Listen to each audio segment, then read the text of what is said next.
नमस्कार, मी सर्वांना स्वागत करतो हवामान अपडेट आपल्या यूट्यूब चॅनलमध्ये. मी हवामान अभ्यासक नेता जातो ना आपण पाहतो तर 19 एप्रिल रोजी महाराष्ट्राचा हवामानाचा अंदाज.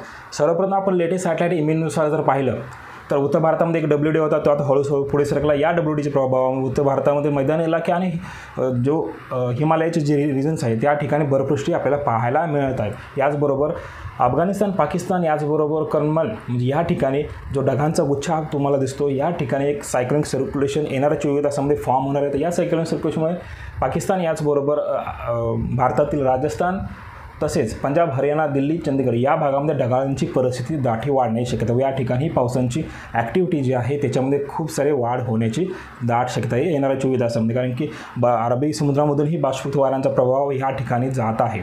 याचबरोबर सध्याची लेटेस्ट सॅटेलाइट जर पाहिलं तर कर्नाटकात बेळगाव, हुबळी, धारवाड, याचबरोबर गुलबर्गा, तसेच हैदराबाद, बेंगलोरपर्यंत हा जो कर्नाटकचा भाग दिसतो या ठिकाणी अतिशय रुद्र स्वरूपाचे ढगाळ वातावरण पाहायला मिळते. या ठिकाणी लाईटिंग, थंडरस्टॉर्म एक दोन ठिकाणी हलक्या सरी आपल्याला पाहायला मिळत आहेत.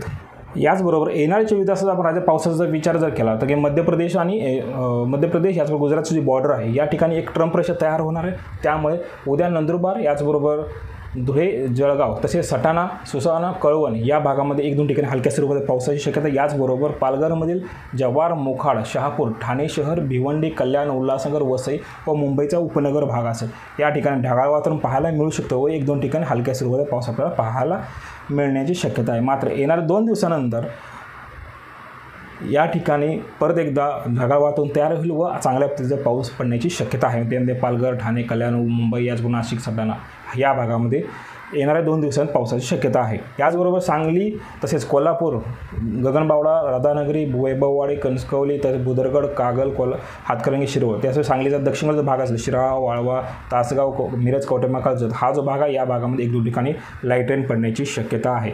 याचबरोबर सांगोला, सोलापूरमध्ये सांगोला, मंगळवेढा, सोलापूर, उत्तर सोलापूर, दक्षिण सोलापूर, याचबरोबर माहूरचा दक्षिण भाग या भागामध्ये एक दोन ठिकाणी क्वचित पडण्याची शक्यता आहे. जास्त पावसाची शक्यता मात्र त्या ठिकाणी नाही. याचबरोबर धाराशिवमधील उमरगा, तुळजापूरचा तो दक्षिण भाग असेल, तसेच लातूर संपूर्ण जिल्हा, नांदेड, किनवट, भोकर, याचबरोबर कंधार, विलोली, मुदखेड आणि हिंगोलीचं कमनोरी आणि हिंगोली आणि बसमत हा जो भाग आहे या भागामध्येही एक दोन ठिकाणीच हलक्या स्वरूपात पावसाची शक्यता येणाऱ्या 24 तासामध्ये आहे.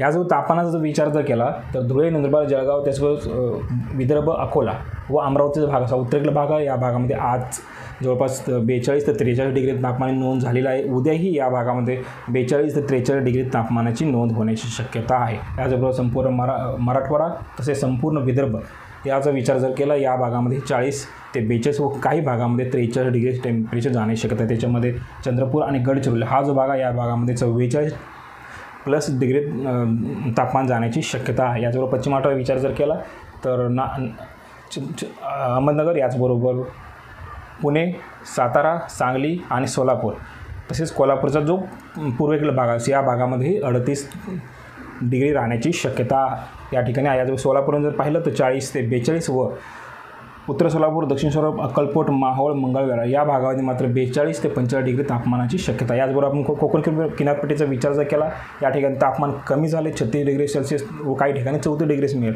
मात्र या ठिकाणी गरमीचा त्रास या ठिकाणी सोसावा लागण्याची शक्यता आहे. कारण की अरबी समुद्रामधून बाष्पीभूत वाऱ्यांचा प्रभाव या ठिकाणी आहे, त्यामुळे गरमी अतिशय जास्त प्रमाणामध्ये वाढण्याची शक्यता आहे. हे होतं उद्याचं हवामान अपडेट. जर आता आपण हवामान अपडेट या यूट्यूब चॅनल सबस्क्राईब जर अजून केलं नसेल तर कृपया सबस्क्राईब करा आणि हा व्हिडिओ शक्यतो करून सर्व शेतकऱ्यांना जास्तीत जास्त फॉरवर्ड करा. धन्यवाद.